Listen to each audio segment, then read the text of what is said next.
Good morning everyone, welcome to study एकात्म कथा। आज है 22 मार्च और आज की इस वीडियो में हम 22 मार्च से रिलेटेड करंट अफेयर्स के जितने भी इंपॉर्टेंट क्वेश्चंस होंगे वो सारे के सारे पूरे डिटेल में डिस्कस करने वाले हैं। सो हर एक क्वेश्चन से रिलेटेड मैं आपको इंपॉर्टेंट फैक्ट्स भी बताऊंगा। सो आपसे रिक्वेस्ट है कि वीडियो में पेशेंस के साथ पूरे एंड तक बने रहिएगा और वीडियो के एंड में मैं आपसे कुछ क्वेश्चन भी पूछूंगा जिसका आंसर आपको इसी वीडियो के नीचे कमेंट बॉक्स में कमेंट करके देना है। सो अगर आप किसी भी गवर्नमेंट एग्जाम की तैयारी कर रहे हो तो उसी के पॉइंट ऑफ व्यू से इस चैनल को क्रिएट किया गया है। सो अगर अभी तक आप इस चैनल पर नए हो और चैनल को सब्सक्राइब नहीं किया तो चैनल को सब्सक्राइब कर लेना, बेल आइकन को प्रेस कर लेना, क्योंकि आपको इस चैनल पे डेली करंट अफेयर्स की अपडेट्स मिलती रहेगी। सो आइए अब वीडियो स्टार्ट करें। सो जैसा कि कल तक हमने पढ़ लिया था कि मेघालय में पहली बार इलेक्ट्रिक ट्रेन की शुरुआत होने जा रही है। मेघालय में हाल ही में जारी वर्ल्ड हैप्पीनेस रिपोर्ट 2023 में भारत 126वें स्थान पर रहा। यूक्रेन को मिग-29 लड़ाकू विमान देने वाला नाटो का पहला सदस्य देश बना Poland. Rohan Bopanna ATP masters 1000 खिताब जीतने वाले सबसे उम्रदराज खिलाड़ी बने। रोहन बोपन्ना। अमेरिकी सिंगर सोलेना गोमेज इंस्टाग्राम पर 400 मिलियन फॉलोअर्स पाने वाली दुनिया की पहली महिला बनी। अमेरिकी सिंगर सेलेना गोमेज। बांग्लादेशी ऑलराउंडर साकिब अल हसन वनडे में 7000 और 300 विकेट लेने वाले दुनिया के तीसरे क्रिकेटर बने। पाकिस्तान में 2023 में पोलियो का पहला मामला दर्ज किया गया। पाकिस्तान में BPCL Bharat petroleum corporation limited के नए चेयरमैन और सीएमडी बने जी कृष्ण कुमार। तो ये वो 10 क्वेश्चन है जो हमने कल देख लिए थे और अब हम बात करेंगे आज के कुछ इंपॉर्टेंट क्वेश्चंस के बारे में। आज का पहला क्वेश्चन है, भारत और किस देश के बीच द्विपक्षीय संबंधों के 75 साल पूरे होने के उपलक्ष्य में Geoffrey Bawa it is essential to be there प्रदर्शनी का उद्घाटन किया गया। तो ध्यान रखना, जितने भी क्वेश्चंस मैं आपको बता रहा हूँ सारे सिलेक्टेड हैं, सारे इंपॉर्टेंट है। तो वीडियो को आप पेशेंस के साथ एंड तक देखिएगा। तो Geoffrey Bawa it is essential to be there प्रदर्शनी का उद्घाटन किया गया है श्रीलंका में। भारत और श्रीलंका के 75 साल पूरे होने के द्विपक्षीय संबंधों को चिन्हित करने के लिए इस प्रदर्शनी का उद्घाटन किया गया है। अच्छा, ये जो जियोफ्रे बाबा हैं इनका जन्म 1919 में हुआ था। ये अपनी पीढ़ी के सबसे प्रभावशाली एशियाई वास्तुकारों में से एक थे। ठीक है, जियोफ्रे बाबा। अच्छा, श्रीलंका की बात हो रही है, इसकी राजधानी है कोलंबो। वर्तमान राष्ट्रपति है रानिल विक्रम सिंह और मुद्रा है यहाँ की श्रीलंकाई रुपया। ठीक है, इसे ध्यान रखिएगा आप। नेक्स्ट क्वेश्चन है, हिडेनबर्ग रिपोर्ट के अनुसार भारत का सबसे मूल्यवान ब्रांड बना अभी हाल ही में। तो सबसे मूल्यवान 2 ब्रांड बनी है भारत की, तो वो है टाटा और रिलायंस। ठीक है, टाटा और रिलायंस, इसे ध्यान रखना आप। नेक्स्ट है, अंतर्राष्ट्रीय वन दिवस इंटरनेशनल फॉरेस्ट डे कब मनाया गया? तो 21 मार्च को इंटरनेशनल फॉरेस्ट डे मनाया गया। तो उससे पहले बात कर लेते हैं कि अब तक मार्च में कौन कौन से इंपॉर्टेंट डे को सेलिब्रेट किया गया है। सबसे पहले आप देखो, 1 मार्च को मनाया गया शून्य भेदभाव दिवस। 2014 में पहली बार शून्य भेदभाव दिवस को मनाया गया था। जितने भी इंपॉर्टेंट डेज मैं आपके साथ डिस्कस कर रहा हूं अक्सर एग्जाम में पूछे जाते हैं। सो उसके पॉइंट ऑफ व्यू से इस वीडियो को इसे आप ध्यान से देखिएगा।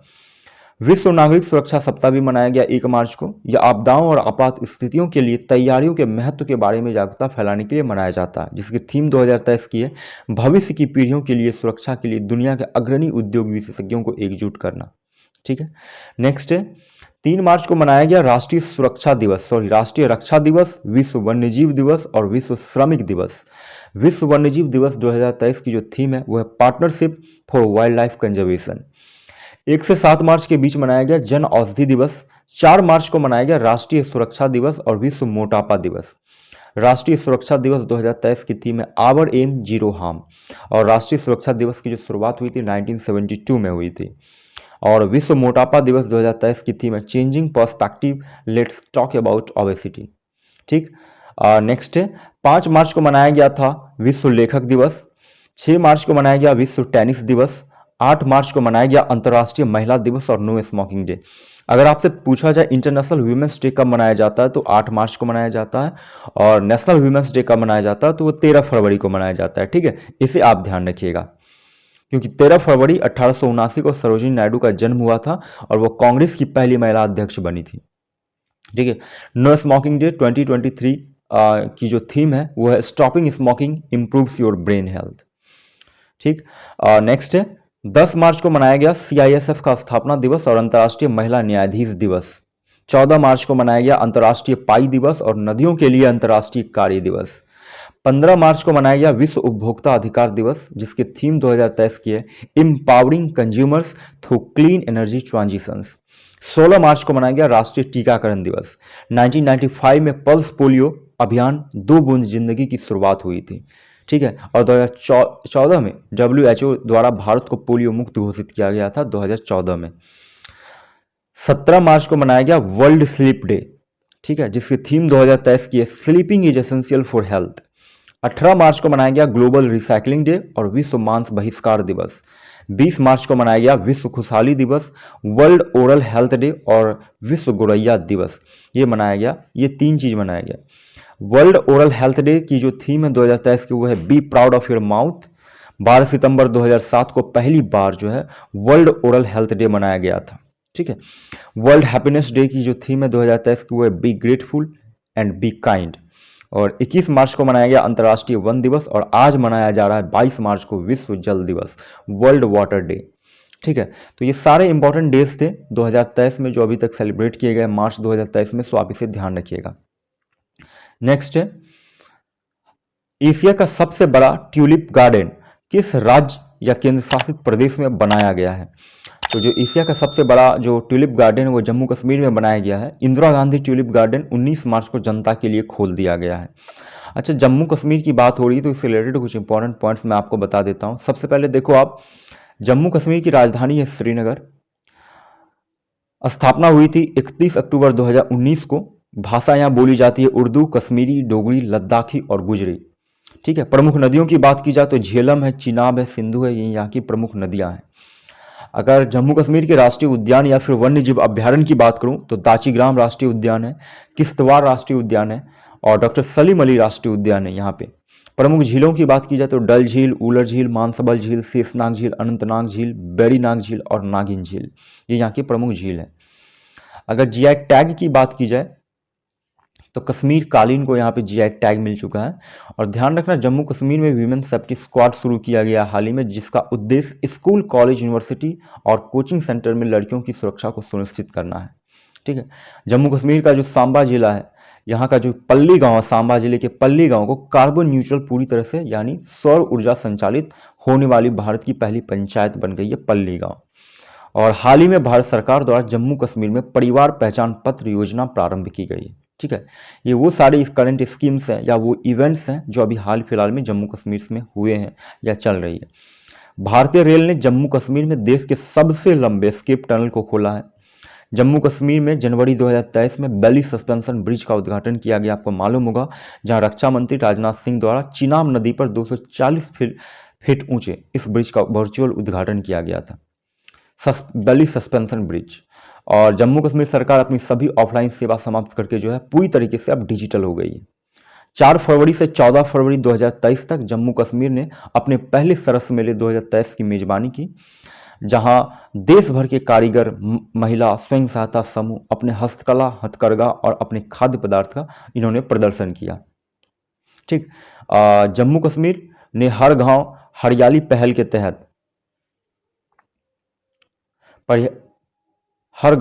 पहल के तहत इन्होंने 90 लाख पौधे लगाने का रिकॉर्ड बनाया। और हाल ही में गुलमर्ग जो है, जो कि एक जम्मू कश्मीर का एक हिल स्टेशन है, में भारत का पहला जो है ग्लास इग्लू रेस्टोरेंट खोला गया है। तो ये जम्मू कश्मीर से रिलेटेड कुछ इंपॉर्टेंट पॉइंट्स थे, सो आप इसे अच्छे से ध्यान रखिएगा। सो नेक्स्ट क्वेश्चन है, हाल ही में बीपीसीएल भारत पेट्रोलियम कॉर्पोरेशन के नए अध्यक्ष कौन बने हैं? तो जी कृष्ण कुमार जो है, इनको अभी हाल ही में बीपीसीएल का नया अध्यक्ष बनाया गया है, ठीक है। इसे ध्यान रखना, जी कृष्ण कुमार। अच्छा, अब 2023 में कौन किसके ब्रांड एम्बेसडर बने हैं उसको आप एक बार देख लो। 2023 में मार्च तक में, जनवरी, फरवरी, मार्च, इन 3 महीने में कौन किसके ब्रांड एम्बेसडर बने हैं उसके बारे में आप देख लो। वैसे मैं अपने हर एक वीडियो में इसे बताता हूं, सो आज मैं आपको नहीं बताने वाला। सो आप वीडियो को पॉज करके आप इसे देख सकते हो, ठीक है। सो देख लो, सारे इंपॉर्टेंट ब्रांड एम्बेसडर है, सो आप इसे ध्यान रखना। चलिए बात करते हैं नेक्स्ट क्वेश्चन के बारे में। नेक्स्ट क्वेश्चन है, यूक्रेन को मिग 29 लड़ाकू विमान देने वाला नाटो का पहला सदस्य देश बना है। तो अभी हाल ही में पोलैंड जो है पहला सदस्य देश बन गया है। अच्छा, नाटो की बात हो रही तो नाटो से रिलेटेड कुछ पॉइंट्स जान लो आप। नाटो का फुल फॉर्म होता है नॉर्थ अटलांटिक ट्रीटी ऑर्गेनाइजेशन, ठीक है। स्थापना हुई थी नाटो की 4 अप्रैल 1949 को। अच्छा, ये क्या काम करता है नाटो? तो देखो, ये आतंकवाद की समस्याओं से निपटना और अपने सदस्य देश जो भी इसके मेंबर कंट्रीज हैं उनकी समस्याओं पर को हल करना है। ठीक है, हेडक्वार्टर है इसका ब्रुसेल्स, बेल्जियम। ठीक है, इसे आप ध्यान रखना। नेक्स्ट क्वेश्चन है, पुरुषों और महिलाओं के लिए चौथी एशियाई खो खो चैंपियनशिप किस राज्य में शुरू हुई है? तो अभी हाल ही में असम में शुरू हुई है चौथी एशियाई खो खो चैंपियनशिप, जो 20 से 23 मार्च 2023 तक खेला जा रहा है, जहां कुल 9 देश, जिसमें भारत, बांग्लादेश, दक्षिण Korea, Malaysia, Nepal, Bhutan, Iran, Sri Lanka और इंडोनेशिया पार्टिसिपेट कर रहे हैं। ठीक है, कहाँ खेला जा रहा है चौथी एशियाई खो खो चैंपियनशिप? तो असम में खेला जा रहा है। ठीक है, असम से रिलेटेड आप कुछ इंपॉर्टेंट पॉइंट्स मैं आपको बता देता हूँ। देखो, असम की राजधानी है दिसपुर। यहाँ के जो करंट सीएम है अभी हैं हेमंत विश्व शर्मा, और वर्तमान राज्यपाल है गुलाब चंद कटारी हैं। अभी हाल ही में यहाँ के राज्यपाल चेंज हुए हैं। और ध्यान होगा आपको, मैंने आपको कई बार बताया है कि असम की चीफ मिनिस्टर हैं कौन? हेमंत विश्व शर्मा। इनके द्वारा चीफ मिनिस्टर डायरी नंबर 1 का उद्घाटन किया गया है, इनके द्वारा लिखा गया है, जिसका उद्घाटन चीफ जस्टिस रंजन गोगोई द्वारा किया गया। ठीक है, केंद्र सरकार के द्वारा असम की चिराई देव मैदान को विश्व धरोहर स्थल के रूप में नामित किया गया। और असम सरकार ने नाबालिग लड़कियों से शादी करने वाले पुरुषों को कठोर कानून के तहत सजा देने की घोषणा की है। और ज्ञानेंद्र प्रताप सिंह जो है, यह हाल ही में असम के नए डीजीपी बने हैं। तो असम से रिलेटेड इतने पॉइंट्स आप ध्यान रखना। नेक्स्ट क्वेश्चन है, Vipin the man behind the uniform पुस्तक के लेखक कौन है, जिसका विमोचन हाल ही में किया गया है? तो इस बुक से जैसा आपको पता चल रहा होगा कि इसके जो लेखक हैं वो रचना बिस्तव रावत हैं, जो एक पत्रकार व लेखिका हैं। और Vipin the man behind the uniform ये मेनली भारत के पहले सीडीएस दिवंगत भारत के पहले CDS cheap and defence staff Vipin Rawat के जीवन, व्यक्तित्व और सिद्धांतों पर केंद्रित है। ठीक है, आपको मालूम होगा 2021 में नवंबर के मंथ में एक हेलीकॉप्टर क्रैश में तमिलनाडु में इनकी मृत्यु हो गई थी। तो ये जो बुक लिखी गई है Vipin the man behind the uniform, इन्हीं के ऊपर लिखी गई है। ठीक है, सो आप इसे ध्यान रखना। नेक्स्ट है, हाल ही में जारी वर्ल्ड हैप्पीनेस इंडेक्स 2023 रिपोर्ट के मुताबिक भारत किस स्थान पर रहा है? तो भारत का जो रैंक रहा वो 126वें रैंक पे रहा है। फर्स्ट रैंक पे रहा है फिनलैंड, सेकंड पे रहा है डेनमार्क, थर्ड पोजीशन पे रहा है स्विट्जरलैंड, फोर्थ पे रहा है आइसलैंड और फिफ्थ पे रहा है नीदरलैंड। भारत की रैंक 126 में बहुत ही दूर रही है भारत इस वर्ल्ड हैप्पीनेस इंडेक्स 2023 में। ठीक है, अब कुछ 2023 में कुछ प्रमुख पुस्तकें लिखी गई हैं और उनके लेखक हैं। सो ये 7 बुक हैं जो 2023 में इंपॉर्टेंट बुक्स हैं, इसे आप ध्यान रखना। वैसे अपने हर एक वीडियोस में मैं आपको इसके साथ डिस्कस करता हूं, सो आज आप इसे एक बार देख लो। चलिए अब बात करते हैं आज की इस वीडियो के लास्ट क्वेश्चन के बारे में। इस वीडियो का लास्ट क्वेश्चन है, पीएम मित्र मेगा टेक्सटाइल पार्क कितने राज्य में स्थापित किया जाएगा? पीएम मित्र मेगा टेक्सटाइल पार्क, तो ये 7 राज्यों में स्थापित होने जा रहा है, वो भी बहुत जल्द, जिसमें 7 राज्य हैं तमिलनाडु, तेलंगाना, कर्नाटक, महाराष्ट्र, गुजरात, मध्य प्रदेश और उत्तर प्रदेश। इन 7 राज्यों में पीएम मित्र मेगा टेक्सटाइल पार्क जो है स्थापित होने जा रहा है। ठीक है, इसे आप ध्यान रखना। और अब बात कर लेते हैं आज के क्वेश्चन ऑफ द डे के बारे में। सो आज का पहला क्वेश्चन है, governor of the year award हाल ही में किसे दिया गया? और हाल ही में आरबीआई ने कितने देशों के बैंकों को रुपये में व्यापार करने की इजाजत दे दी है? इन दोनों क्वेश्चंस का ऑलरेडी मैं आंसर आपको दे चुका हूं अपने प्रीवियस वीडियो में। सो अगर आपको इसका आंसर मालूम होगा तो आप मुझे वीडियो के नीचे कमेंट बॉक्स में कमेंट करके जरूर बताना।